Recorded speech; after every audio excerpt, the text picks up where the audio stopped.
Hey, what is going on, guys? So we're going to be responding today to a debate which Earthling Ed had posted. And, if you watch my channel, you're aware that normally when Ed posts a debate, I just make one of those little, savage compilations with all the excessive edits and the air horns that we all love so much. Let me know what you think. So my first question for you is, what is your opinion on the native tribes such as the Inuit who live up in Alaska who don't have easy access to these fresh produce that you're wanting them to eat and instead rely on the animals they hunt? Yeah, well, the issue of what we do to animals is an issue of necessity. The morality of that situation is very different because they hunt animals and eat animals out of necessity. But the point of me being here with the banner about why aren't you vegan yet is to draw on the fact that it's about you and I and the situation that we have and the means that we have, which is why it becomes a moral issue for us.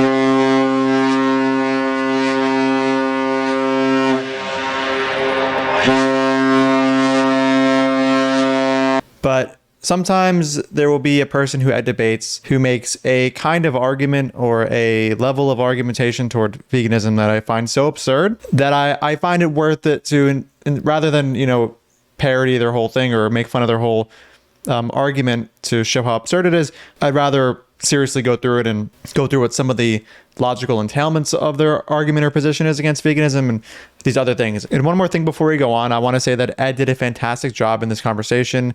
And if you want to see what he said in response to this dude, you can go ahead and watch his full video. I'll link it in the pinned comment or whatever. But today I'm going to be just going over my responses, what I would have said in those moments and just other side comments. I also probably won't be responding to every single thing he says because the video itself is about 30 minutes long. I'll just be responding to what I find worth responding to. Let's get into it. I'm really interested to know what your response to that question is. Well, pretty simply, I'm not vegan because I believe that humans stand above all other animals, Sure. and thusly we have a different moral and individual worth compared to everything else. Okay, so the reason he's not vegan is because he believes that humans are above animals in some form and therefore we have a different kind of value. I think this is a fairly interesting response. I mean, it's one we've all heard a million times, of course, but I don't think people who say this realize how absurd it really is to bring up a kind of hierarchy as a justification for not being vegan. Because if an alien species were to come to Earth, or even another species were to evolve alongside us who develop skills and levels of intellect vastly more superior to us, and they decided to do what we do to animals to us, I very much doubt that he'd be like, I would be for them not mass murdering my species, but because there's this hierarchy and they're just technically above me, we just have different levels of moral value, and those different levels are such that them systematically mass breeding, exploiting, and murdering my species is morally justified. I very much doubt he would say that, and that's the logical extension of this attitude of like, I'm not vegan because humans are just above animals in some form, and therefore we have a different set of moral values. Very absurd. I highly doubt he would accept an alien race or a species that would evolve alongside us committing what we do to animals to us. I'll get into that in just a moment because I think it's a really interesting statement. I want to know how you came to that view. Well, I come from a Christian background first off, and in Genesis it establishes that we have dominion over the earth. Also, it's a matter of consciousness and intelligence. Sure. I look in the mirror, I know who I am. It's like I am who I am kind of thing. So this part was quite interesting. Ed ended up asking him like how he came to that view that, it's not reasonable or you don't have to go vegan because humans are above animals and he believes humans have a higher value. And he said because of his belief in, Christianity and how it says in the Bible that we have dominion over the animals, and because of the difference in intelligence.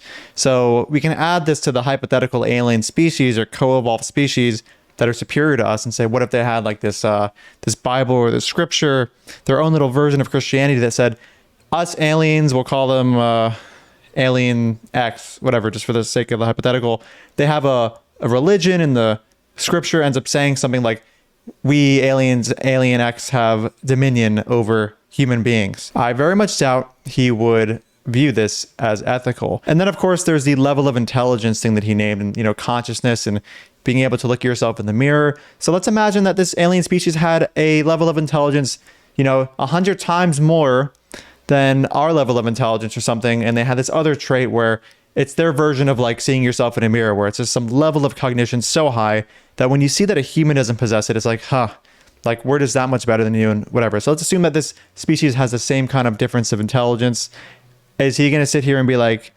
yeah, you know, it's all good, just murder my species? You know, probably not.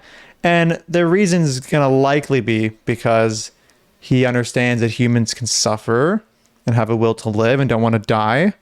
And because of this and the moral weight of, you know, the suffering and death of these hypothetical humans that'd be killed by these aliens, the reasoning that he deploys in animals, he doesn't accept in the case of aliens doing the same thing to us. And sentience and the, you know, the ability to suffer and die is what animals possess as well, non-human animals. And, you know, at least in my view, we should be taking that into consideration when deciding whether or not we mass breed, exploit, and kill them. Sounds a little bit insane and crazy, right? You know, to take into account an animal's desire to not suffer and be murdered. But that is the vegan view in simple terms. Why is it wrong that us at the top of the food chain don't act like a shark or a bear or any other animal that's at the top of their respective food chain and is responsible for culling the populations of the herbivores? Yeah, so his question was, you know, if we are at the top of the food chain, why can't we do what, say, like sharks do or other predators do who end up, you know, murdering other animals out of means of sustenance and survival? And I would just say that for the reasons we went over before and how the alien race or the hypothetically co-evolved species that's superior to humans, you know, for the same reasons we wouldn't want them to do what we do to animals to us, we wouldn't want us to do that to animals. Just because you're above something, you have the power to do something, doesn't mean that it's ethical to therefore do it, right? He also at one point said something like, oh, like the role that these carnivorous animals have in culling herbivores. And he made it sound like a kind of a, you know, population control thing. And that's a little odd to, you know, word in that way, because when it comes to the animals that we consume, we actually breed them into existence. So we're not actually doing any sort of population control in our consumption of them. These animals are artificially made to begin with. So this whole like top of the food chain logic of you're at the top and you got to, you know, take down the lower ones to prevent overpopulation, that doesn't necessarily apply to situations like what we're in today where we're eating animals. But the gap between human and animal suffering to me is just as big as the gap between like animal and plant suffering, in that it's almost they live almost entirely based off of instinct. He said the gap between animal and human suffering is the same to him as the gap between animal and plant suffering, which is a little odd to say, considering that animals and humans, or at least most animals, and then all humans, have a central nervous system, and hence the, you know, the objective criteria of what we consider that you need to suffer, while plants don't. So I would say it's very unreasonable to say that human beings are as far from animals on the suffering spectrum as, say, animals are from plants who don't even possess a central nervous system, and hence, you know, we don't have much reason to believe they can suffer to begin with. You know, so animals are much closer to us in suffering than, say, animals are to plants when it comes to suffering. I don't know how he came to that belief. If you're cutting the throat of a pig, you're ending its life. Yeah. Briefly, quickly, efficiently. Yeah. For food. If you are slowly torturing an animal, my problem isn't necessarily with the animal being tortured. It's more so with what the person torturing it exhibits that I feel could be reflected if they ever got the power to do that to a human. Now, this is a fascinating view. If you really think about it, it's like he doesn't have a problem with somebody slowly torturing an animal because of the suffering that the animal would be going through as a result of the slow torture. But instead, he has a problem with it because of what it might say about a person and what they would possibly or potentially do to a human. It's like the most speciesist anthropocentric view or basis for having a concern for animals being slowly tortured to death or something like that. It's mind-blowing to me that someone can't just say, hey, like, maybe that's not the main reason. The main reason is probably the fact that the animal is just like being tortured and they're suffering like very slowly. But instead in his head, it's like, no, that's not the main reason. It's because of what it might say the person could do to a human. That could be part of like a reason why you'd be concerned with it. But for him, it's like the main reason. And it's not much to do with the fact that the animal's suffering. That to me is, I mean, you're edging on like psychopathy in my view. If you don't feel that one of the problems with slowly torturing an animal is just the fact that the animal is being tortured and is suffering, right? I know I'm eating the steak. I respect the fact that this animal lived and died for me. I mean, like the natives, the Japanese, a ton of cultures throughout history have had that respect built in, and I'm afraid that we've lost that, which might be why some people turn to veganism, is because our society has lost the respect, so they go to the extreme of we cannot harm animals at all. Now, this is quite fascinating. He has a little theory about how, back in the day, people used to respectfully kill animals or kill them for food and have a kind of respect for them. And because we've lost that concept of respect, people maybe go vegan and don't think that we should be killing animals at all because they don't have a concept of respectful killing. And this is interesting to me because, I mean, when we look at the definition of the word respect and you think about like the concept of killing something and, possibly, under our basic assumption, it seems like we all really have one shot at consciousness. There could be other, ways that we are conscious after death. Who knows, right? But let's assume that, we go off of the evidence we have that people have one life, animals have one life. How and what way is it like respectful to take away the life, the hypothetical, like, possibly one life that an animal has, like in any form, besides, assuming they're suffering a bunch and they probably want to die because their suffering to well-being ratio was so bad. Like outside of that, fringe case, how can someone in any sense conceive of respectfully killing an animal who doesn't want to die? It's a little of a weird concept. And the fact that he postulated the idea that people have lacked or lost the idea of respectful killing is the reason why people go vegan and say we shouldn't kill at all is insane to me. I mean, I'm happy if that's the case, that people have lost the idea of respectful killing. I'm not even sure what that means, to respectfully kill something or an animal that doesn't want to die. I'm Eastern Orthodox and kind of like original offshoot from Catholics, whole church history thing. But we fast multiple times throughout the year with relative strictness of fasts. And the reason why 40 days up to Lent or what have you, we stay away from dairy and meat and all these things is because they actually have a psychological effect. So when you eat meat, you are more prone to anger. When you eat dairy, you are, and wrath. When you eat dairy, you're more prone to certain other sins. Right. And this isn't just a religious argument. Certain studies that have been connected, or that the church has looked at, have actually psychologically shown that different chemicals within that can modify behavior. I tried to look for these studies he was referring to, and I couldn't find any. So if anyone knows where those studies are, please send them. I'd be pretty interested to read them. But yeah, we're gonna see here. If you guys have seen the video, you know what's coming next. But he uses this idea that meat can induce anger as a justification for us continuing to consume it as a country in the U.S. in the United States of America. So stay tuned for that. If I want a warrior, because like it or not, our society needs them to a certain extent, I'm going to feed them red meat. I want them to have the bloodlust necessary to kill someone, and that comes from hunting and eating red meat. Do you need that bloodlust? Yes. So what do you need that bloodlust for? Maybe I'm a bit scared of you now. No, engineering's competitive.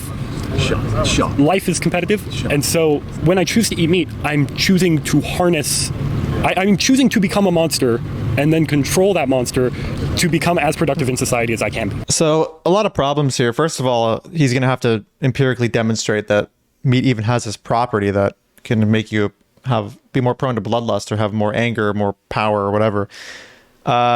Secondly, I wonder if he believes that with lab-grown meat, we can induce the same thing. If that's the case, then he should be going to lab-grown meat when it's available to scale as opposed to meat. Thirdly, the meat that most people eat nowadays is meat that came from an animal that was bred into existence artificially, that was killed, far away from them, that they didn't end up killing themselves. So I don't know if he's trying to say that the bloodlust and the power comes from the actual killing aspect, because if he's saying that, and not that the meat itself that you consume causes this whole bloodlust thing, well, most people don't even kill these animals to begin with. So how are they going to get that bloodlust that he's talking about? And fourth, he says that when he eats meat, he's like making the conscious decision to be more powerful. And this is a little bit odd when you look at the health aspect of meat consumption and what we know it potentially can cause. Of all the foods out there that we can consume to be, quote, powerful, long term, I would not call meat one of those foods. When you look at the data on meat and mortality and, the connection between clogged arteries and erectile dysfunction, not being able to literally, inseminate someone and produce more humans and all these things that I'm sure this dude finds very valuable, it's not too reasonable to say that eating meat is even giving him this power. If anything, it might be slowing him down. Maybe in the short term, you can argue like, oh, it's giving him protein or whatever. But like, you know, you can get this quote power from other sources. But it seems like he has this sort of weird mystical belief and religious belief that if you consume meat, you just gain this this increased power. I don't know where this comes from. But anyway, let's just keep going. Bloodlust and like power are tools. So in relative moderation, where you're taking in certain things because of the traits you want to acquire, then you are using those tools to further yourself. Just killing an animal brutally, you're not necessarily feeding the power side of it. You're feeding malice, Right. and you're using your power for something that is dark and evil, Right. At least in my opinion. Sure. Whereas if you're eating meat and you are, in a sense, I don't want to sound like some like ancient hippie or whatever culture, but you take on the It's exactly how he sounds. traits of an animal. Right. You can use those traits to protect your family, to be a good husband, to be a good soldier. I mean, cows aren't even that ferocious. Neither are chickens. Pigs, maybe they could be a little bit, but still not even. He's acting like he's eating like tigers or gorillas or something, which he's not. You know, to take on the power or the traits of the animal, right? You'd probably want to consume the really savage ones, the really aggressive ones, the explosive ones, the real predators. But he's consuming like chicken and stuff. So I don't know where this idea is coming from. It's a level of degree and direction. Sure. Malice, or cruelty towards animal, high degree of kind of taking or a large power rush with malicious intent. Right. Eating a steak, a smaller incremental feeling of power, I guess,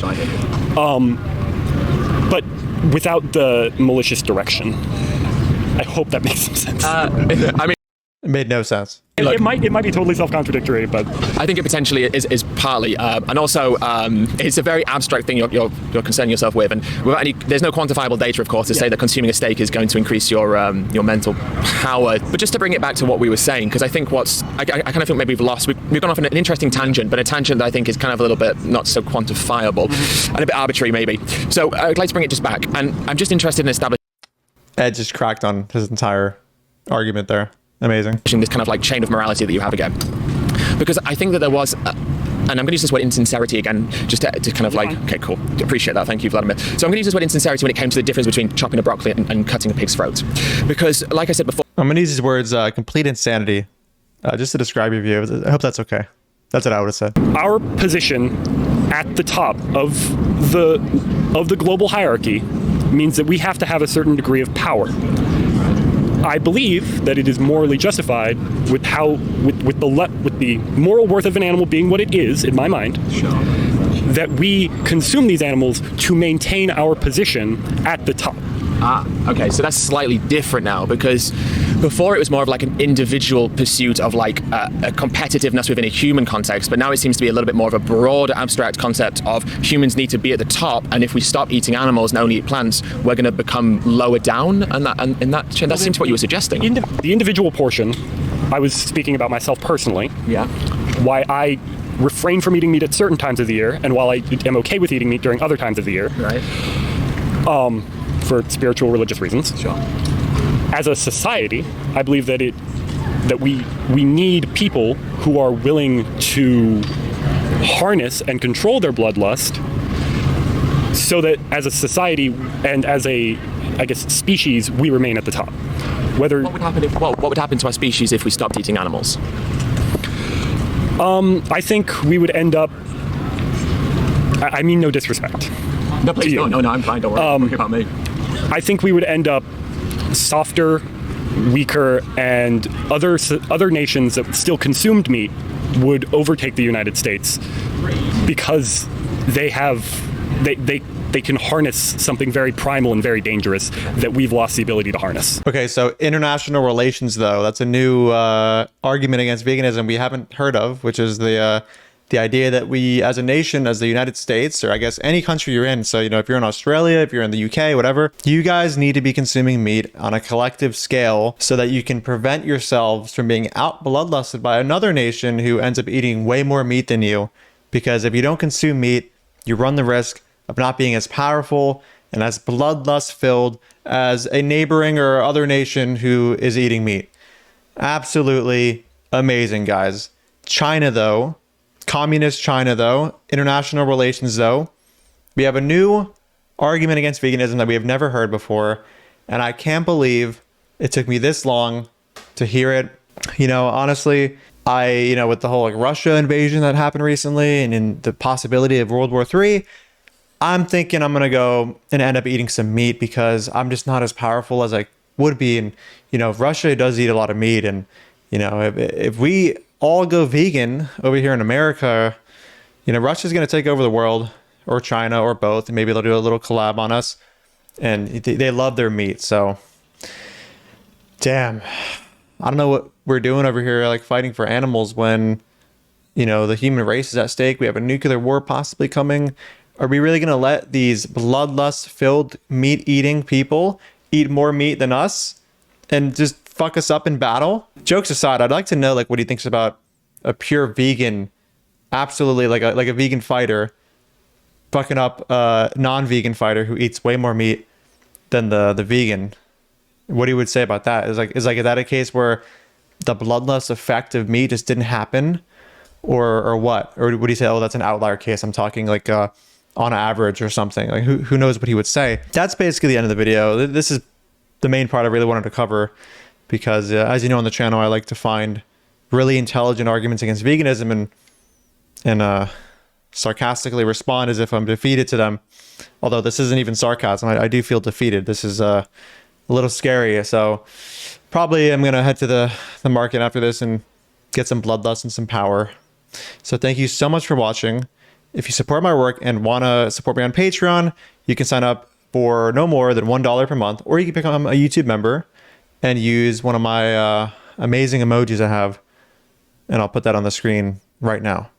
Thank you again for watching, and I'll see you in the next video. Dude, fuck off. I don't want anything to do with you. Don't ever speak to me again. You're a fucking piece of shit. Even vegans don't get your weird, stupid wannabe sense of irony here. Who is your audience? Nobody gets these dumb jokes. Dude,